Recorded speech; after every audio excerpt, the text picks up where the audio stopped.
কতদিন চলবে এভাবে? এই কালো আধারের মাঝে আমরা জীবন কাটাবো? কেন এমন কেন হবে?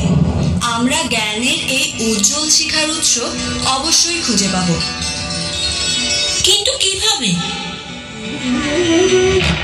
চল আমরা মা সরস্বতীর শরণাপন্ন হই। মাই পারেন আমাদের মাঝে এই আলো পুনরায় ফিরিয়ে দিতে।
বাছারা, আমি চলে এসেছি। এই নেই তোদের বিদ্যার আলো।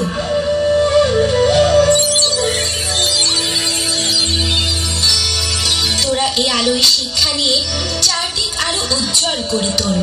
নিজেকে প্রকৃত মানুষে পরিণত কর, আর এতেই আমার সন্তুষ্টি।